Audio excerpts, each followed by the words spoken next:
want to talk today about conditioning, the conditioning of your symptoms. How did this come up?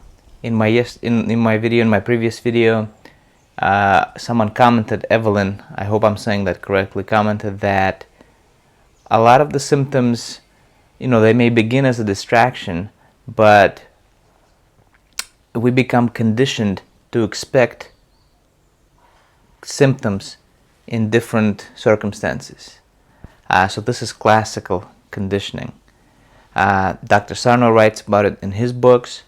What is classical conditioning? The example is Pavlov. He was the original Russian scientist who studied this phenomena. He was studying dogs, and he would give them food, and he would ring a bell at the same time as he would give them food, and of course they would salivate when they would see the food.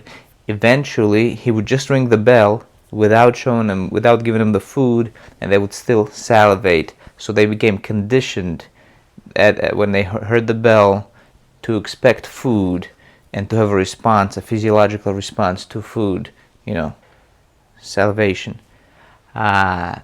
Something like that happens with us. We may get symptoms in the beginning because they're acting as a distraction from some emotion that the mind considers to be threatening.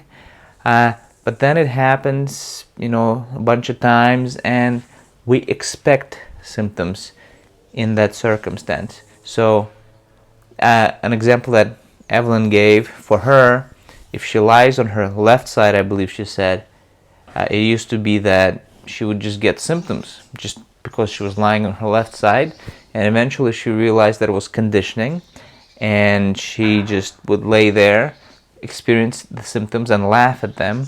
Now you gotta understand that she really knew for sure, she wasn't faking. She knew that this is just conditioning and there's nothing to worry about it, and that it's harmless and that she's safe. And apparently from what she reports, if I recall her comment correctly, they completely went away, those symptoms, or maybe not completely, but they will go completely away, eventually, if you keep doing that. So for me, when I sit, I get this upper back pain, and then it radiates throughout the region, and the longer I sit, the more the longer it continues, and the more intense the symptoms get. But this doesn't really make any sense. This is unconscious learned responses by the brain. A certain circumstance now automatically produces those symptoms. And so what we got to do is we got to decondition ourselves from those symptoms. And the way we do it, and I've kind of talked about this before, but it's good to hear it, different ways from different angles. For example, with the sitting thing, what I would do is I would just sit, and I would sit longer and longer, and I would wait for the symptoms to come up. I'd wait for my back pain. I'd wait for that funky, brain foggy kind of fatigued feeling, and I'd do all that. I'd wait, and when the symptoms would come, I would calm myself down. I would remind myself that I'm absolutely safe, that this is harmless. It's just a conditioned response. I'd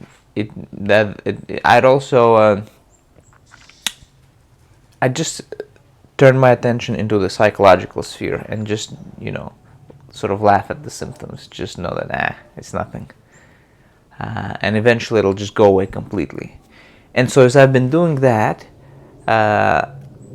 each time I do it, I'm able to sit longer and longer without experiencing symptoms, and eventually it'll go away from me completely. That's when I'll consider myself completely recovered.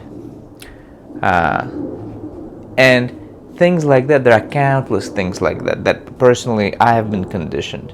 This is just the most prominent one, the most kind of obvious one that really strikes me.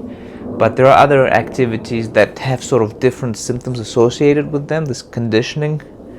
And it includes mental activities like software, like programming. I'm a computer programmer, and that just gives me a lot of brain fog eventually. And I've had to condition myself from all kinds of activities like that. Because of watching TV was a problem for me, and things like that. So this is part of the reason I think it's taken a long time, which is fine. I'm not putting any timeline pressure on myself. Is that there's just a lot of circumstances that I have to decondition, and it takes time. That's fine. But the other aspect of it, of course, is, are symptoms a distraction or is it conditioning? Well, both. They probably initiate as a distraction. They begin as a distraction. That's what initiates the symptoms. And then over time, we get conditioned to experience them, even maybe if there isn't anything going on. Emotionally, even if the brain is not using them as a distraction. At any given time, they could be a distraction, or they could be just a conditioned response that the brain is responding to circumstances. So personally, I place equal weight on the two factors. I go about 50-50. So I work on emotional factors. I do expressive writing, I reflect, I shift my mind into a psychological direction, thinking about what's going on with me, what am I thinking about, what's going on in my relationships with people, etc., etc. I spend about half of my energy that I dedicate to recovery doing that sort of thing, and the other half I spend on deconditioning, like what I just talked about. I've seen like a lot of I've read a lot of books and I've sort of seen what approaches people use in their recovery programs, and people tend to emphasize one or the other depending on who's talking. And for me, I think it's, for me, what I've chosen to do is put equal weight on the two and just address them both and take care of things that way. I think that's what's necessary for a complete recovery and for a permanent recovery, because if you decondition yourself, you can still have the distraction aspect sort of interfering with your recovery, and the other way around, even if you're sort of taking care of your emotional stuff and you're paying attention to it and you're working through it, the conditioning can just keep you stuck in those loops, the triggering symptoms just because of the circumstances. So, I was going to make a video on this later, but since it came up in the comments, I figured I'd record it now, put it out there. Like, subscribe. Hope you find this helpful. Join me in my recovery journey. We can do this. We'll be fine.